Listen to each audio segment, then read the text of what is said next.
سورہ نسائی 451 word by word. سورہ بنی اسرائیل کے سٹارٹ میں اللہ تعالیٰ فرماتا ہے اعوذ باللہ من الشیطان الرجیم بسم اللہ الرحمن الرحیم سبحان الذی اسری بعبدہ لیلا من المسجد الحرام الی المسجد الاقصی الذی بارکنا حولہ لنریہ من آیاتنا. پاک ہے وہ ذات جو راتوں رات اپنے بندے کو لے گئی مسجد حرام سے ایک دور کی مسجد یعنی ایلیا میں بیت المقدس کی طرف. مسجد اقصی تو حضرت عمر کے زمانے میں وہاں بنی ہے, یہاں اقصی سے مراد ہے دور کی مسجد. نبی علیہ السلام کے زمانے میں بخاری مسلم میں آتا ہے اسے بیت المقدس مسجد ایلیا کہا جاتا تھا, یروشلم میں جو سیر کروائی. الذی بارکنا حولہ, وہ جگہ ہے جہاں کے ارد گرد کے ماحول کو اللہ نے بابرکت بنایا. وہ کیا بابرکت ہے؟ 4000 نبیوں کی قبریں ہیں وہاں پہ. لِنُرِيَهُ مِنْ آیَاتِنَا, تاکہ اللہ تعالیٰ اپنی قدرت کی بڑی بڑی نشانیاں اپنے محبوب کو دکھائے صلی اللہ علیہ وآلہ وسلم. اِنَّهُ هُوَ السَّمِيعُ الْبَصِيرُ, بے شک اللہ تعالیٰ سننے والا دیکھنے والا ہے. یہ جو قدرت کی بڑی بڑی نشانیاں دکھائی ہیں نا, ان میں سے ایک نشانی راستے میں یہ بھی دکھائی گی الاسراء والمعراج میں. الاسراء آپ کا رات کا زمینی سفر ہے اور المعراج آپ کا آسمانوں کا سفر ہے جو یروشلم سے آسمانوں کی طرف. میں نے ڈیٹیل کے ساتھ اس کے اوپر 3 لیکچر ریکارڈ کروا دیے ہیں. مسئلہ نمبر 126 A B C, جسے شوق ہو وہ دیکھے. میری زندگی کے بہترین تحقیقی لیکچرز میں سے ہے. آپ کو واقعہ معراج پہ اتنی تحقیق کسی کتاب میں نہیں ملے گی. اللہ کے فضل سے میں نے جتنی اس میں محنت کی الحمدللہ. اس میں نے یہ حدیث بیان کی تھی سنن نسائی 451. انس بن مالک سے بھی ہے, سیدنا شداد ابن اوس سے بھی. انس بن مالک کہتے ہیں کہ نبی علیہ السلام نے فرمایا میرے پاس ایک جانور لایا گیا براق, جو گدھے سے بڑا اور خچر سے چھوٹا تھا. اس کا قدم وہاں پڑتا تھا جہاں اس کی نگاہ پڑتی تھی. اتنی یعنی سپیڈ میں وہ چلنے والا اڑنے والا جانور تھا. میں جبرائیل علیہ السلام کے ساتھ اس پر سوار ہو گیا. میں کچھ چلا تھا تو جبرائیل علیہ السلام نے عرض کی اے اللہ کے نبی اتریے اور یہاں پر نماز پڑھیے.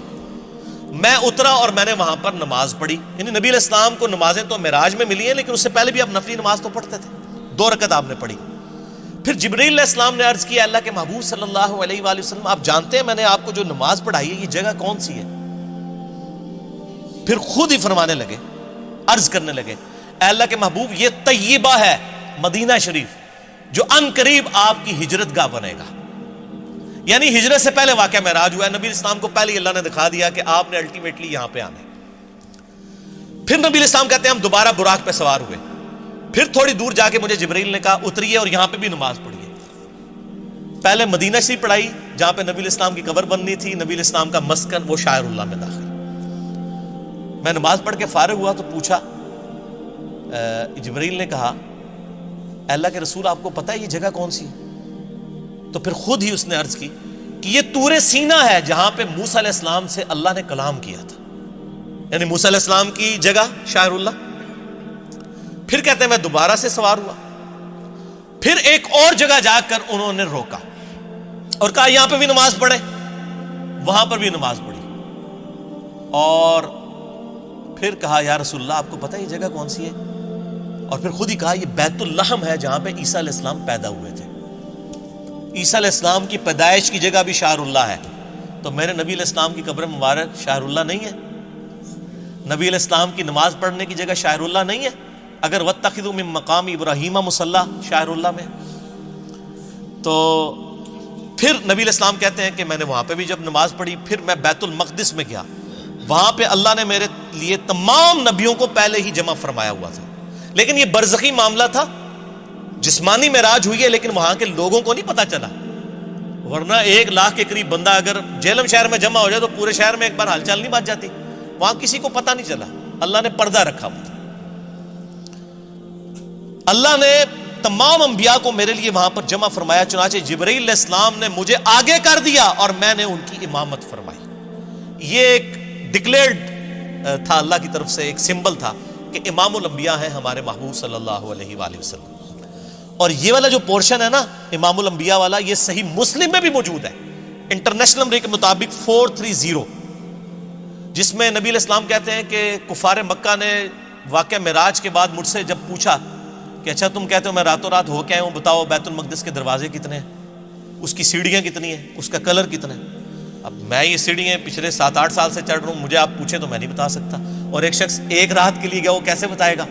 حضور کہتے ہیں میں اتنا پریشان ہوا کہ اعلان نبوت کے بعد کبھی اتنا پریشان نہیں ہوا تھا کہ میں ان کے سوالوں کے جواب نہیں دے سکوں گا. تو اللہ تعالیٰ نے بیت المقدس اٹھا کے میرے سامنے کر دیا.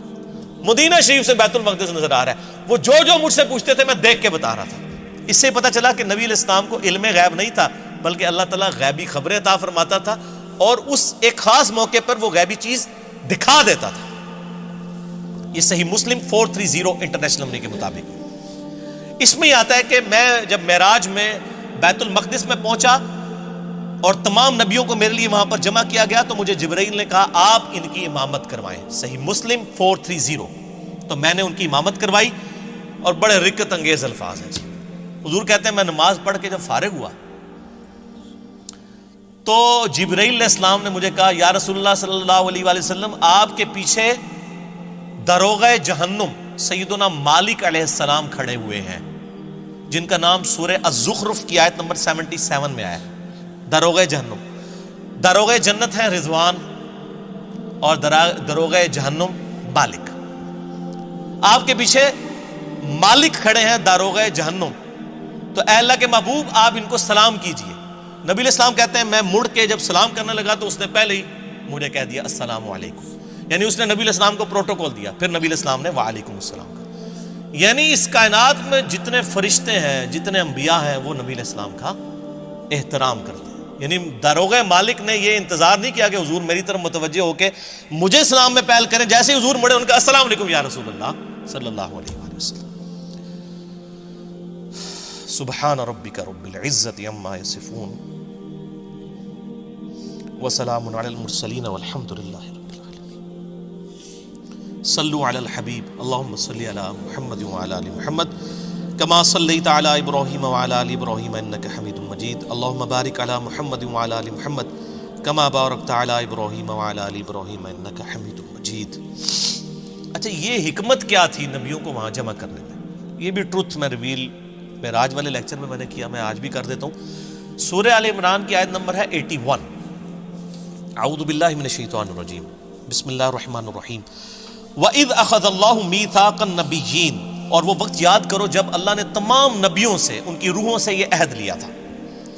لَمَا آتَيْتُكُم مِّن كِتَابٍ وَحِكْمَةٍ, جب میں تمہیں کتاب اور حکمت دے کر بھیجوں. ثُمَّ جَاءَكُمْ رَسُولٌ مُصَدِّقٌ لِمَا مَعَكُمْ, اور تم پیغمبر ہو اور تمہاری پیغمبری کے دوران کوئی اور رسول آ جائے جو تمہاری تصدیق کرے. لَتُؤْمِنُنَّ بِهِ وَلَتَنْصُرُنَّ, تو تم پر یہ لازم ہے کہ تم نے اس کی بھی تصدیق کرنی ہے اور اس کی مدد بھی کرنی ہے. جیسا کہ حضرت یحییٰ علیہ السلام نے حضرت عیسیٰ علیہ السلام کی تصدیق کر دی, دونوں ایک زمانے میں. ٹھیک ہو گیا؟ تو اسی طریقے سے اللہ تعالیٰ فرما رہا ہے جو کوئی بھی پیغمبر ہے, اور اسی کا کلائمیکس یہ ہے کہ اگر میرے نبی آ جائیں صلی اللہ علیہ وآلہ وسلم تو تم تمام نبیوں نے ان کی تصدیق کرنی ہے. اب بڑے سخت الفاظ ہیں. قال اقررتم, اے نبیوں کیا اقرار کرتے ہو؟ واخذتم علی ذالکم اسری, اور اس پہ میرا یہ بھاری ذمہ اٹھاتے ہو کہ جب نبی علیہ السلام تمہاری زندگی میں آ جائیں تو تم نے ان کی مدد بھی کرنی ہے اور ان پہ ایمان بھی لانا ہے. اللہ اکبر. قالوا اقررنا, تمام نبیوں نے کہا ہم اقرار کرتے ہیں. قال فاشهدوا وانا معكم من الشاهدين, تو پھر کہا کہ دیکھو میں بھی تمہارے ساتھ گواہوں میں شامل ہوں, ایک دوسرے پر گواہ ہو جاؤ کہ جب نبی علیہ السلام آئے تو تم تمام نبیوں نے ان کی تصدیق بھی کرنی, ان کی مدد بھی کرنی. ابھی یہاں پہ بات ختم نہیں ہوئی, آگے فتویٰ بھی آ رہا ہے بڑا گاڑا. فمن تولى بعد ذلك, اگر تم نبیوں میں سے بھی کوئی پھر گیا نا کہ اس نے میرے نبی علیہ السلام پر ایمان نہ لایا, ان کی زندگی میں اگر وہ آ گئے, فَأُولَئِكَ هُمُ الْفَاسِقُونَ, تو ایسا پیغمبر بھی پھر فاسق ہوگا. وَلِعَاذُ بِاللَّهِ تَعَالَى. یہ انبلیویبل بات ہے. یہ بھاری ذمہ جو اٹھوایا تھا, اس کی پریکٹیکل اپلیکیشن وہ بنی واقعہ معراج. صحیح مسلم 430 کہ تمام نبیوں کو جمع کیا گیا, تمام نے نبی علیہ السلام کی تصدیق کر دی, کیونکہ پریکٹیکلی تو ایسا نہیں ہوا تھا, آپ کے بعد تو کوئی پیغمبر نہیں آنا. تو وہ اللہ تعالیٰ نے ایک اسپیشل ایک مجلس کا انعقاد کیا. اچھا, یہ جو آیا لِنُرِيَهُ مِنْ آیَاتِنَا, انہی آیات میں سے ایک اور آیت اللہ نے دکھائی. صحیح مسلم میں 2 حدیثیں ہیں انٹرنیشنل نمبر کے مطابق 6157 اور 6158 کہ نبی علیہ السلام فرماتے ہیں واقعہ معراج کے دوران میں جب بیت المقدس کی طرف جا رہا تھا، سرخ ٹیلے کے پاس میں نے موسیٰ علیہ السلام کو دیکھا اپنی قبر میں، ہوا قائم یصلی فی قبری، وہ اپنی قبر میں کھڑے ہو کر نماز پڑھ رہے تھے۔ یہ صحیح مسلم 6157 اور 6158۔ تو موسیٰ علیہ السلام کو اپنی قبر میں نماز پڑھتے ہوئے نبی علیہ السلام نے اس واقعہ معراج میں دیکھا۔ باقی یہ انتہائی انٹرسٹنگ چیز ہے، واقعہ معراج پہ آپ جتنی بھی کتابیں پڑھیں آپ کو زیادہ تر کہانیاں ملیں گی۔ میں نے محنت کر کے ہفتوں لگا کے آلموسٹ 4-5 گھنٹے کی یہ 3 نشستوں میں ریکارڈنگ کروائی ہے، مسئلہ نمبر 126 ABC۔